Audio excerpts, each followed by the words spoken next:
रहस्य और रोमांच से भरी कहानियां हमेशा से लोगों को आकर्षित करती रही हैं।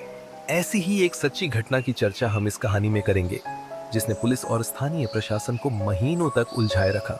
यह घटना भारत के एक छोटे से पहाड़ी गांव में घटी थी, जहां एक रहस्यमय शक्ति ने पूरे गांव को भयभीत कर दिया था।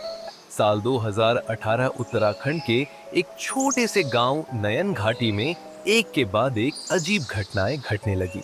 गांव के लोग कहने लगे कि रात होते ही किसी अदृश्य शक्ति की आहट सुनाई देती है।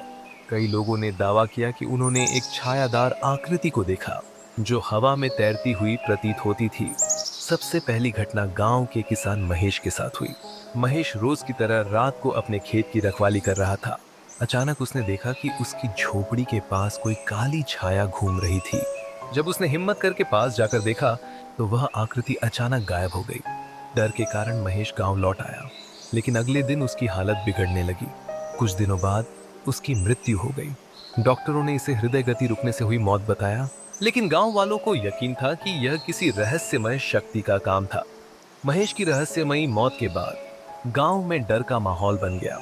जब ऐसी ही घटनाएं और बढ़ने लगीं, तो गांव के सरपंच ने पुलिस को सूचना दी। पुलिस अधिकारी अर्जुन सिंह के नेतृत्व में एक टीम गांव पहुंची।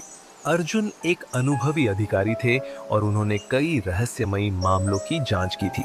अर्जुन ने गांव वालों से बातचीत की और घटनाओं को सिलसिलेवार समझने की कोशिश की। लेकिन जैसे ही पुलिस ने गांव में निगरानी शुरू की, एक और अजीब घटना घटी। गांव की एक बुजुर्ग महिला कमला देवी, जो हमेशा इन रहस्यमय घटनाओं को अंधविश्वास मानती थीं, अचानक लापता हो गई। उनकी खोज के लिए पुलिस ने पूरी रात जंगल में तलाश की, लेकिन वह कहीं नहीं मिली।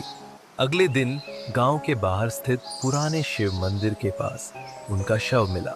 उनके चेहरे पर डर और दहशत के भाव जमे हुए थे, जैसे उन्होंने अपनी मौत से पहले कुछ भयानक देखा हो।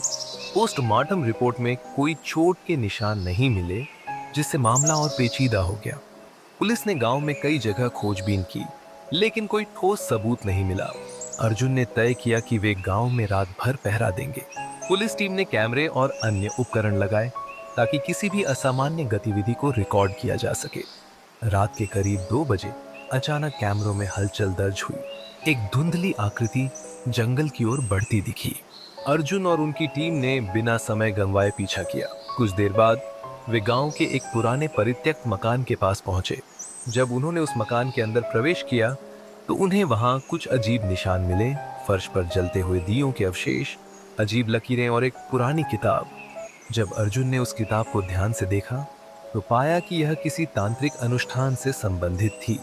गांव के कुछ बुजुर्गों से पूछताछ करने पर पता चला कि वह घर एक पुराने तांत्रिक का था, जो वर्षों पहले यहाँ रहता था।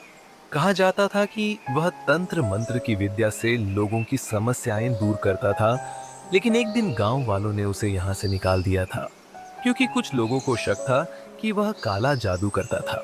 जांच के दौरान अर्जुन को गांव के ही एक व्यक्ति रमेश पर शक हुआ। रमेश गांव के मंदिर का पुजारी था, लेकिन वह कुछ संदिग्ध गतिविधियों में शामिल था। पुलिस ने जब रमेश से पूछताछ की, तो पहले तो उसने कुछ नहीं बताया, लेकिन सख्ती करने पर उसने सब कबूल कर लिया। रमेश ने बताया कि उसने तंत्र मंत्र के माध्यम से गांव वालों को डराने की योजना बनाई थी, ताकि वे उसकी बात माने और उसका आदर करें। उसने गांव के बाहर स्थित जंगल में कुछ रसायनों का उपयोग करके लोगों को भ्रमित करने के लिए धुएं और रोशनी के प्रभाव पैदा किए। साथ ही उसने महेश और कमला देवी को डराने के लिए नकली छायाएं तैयार की। महेश की मौत असल में एक दुर्घटना थी, लेकिन कमला देवी ने रमेश को रंगे हाथों देख लिया था, इसलिए उसने उनकी हत्या कर दी। पुलिस ने रमेश को गिरफ्तार कर लिया और धीरे धीरे गांव में शांति लौट आई। इस घटना के बाद गांव वालों को एहसास हुआ कि डर और अंधविश्वास के कारण वे किसी भी घटना को भूत प्रेत से जोड़कर देखने लगे थे।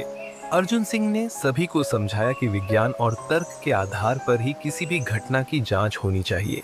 इस घटना से हमें यही सीख मिलती है कि रहस्य को समझने के लिए धैर्य और वैज्ञानिक दृष्टिकोण की जरूरत होती है। कई बार हम बिना सोचे समझे किसी भी बात को चमत्कार या डरावनी शक्ति मान लेते हैं, जबकि असलियत कुछ और होती है।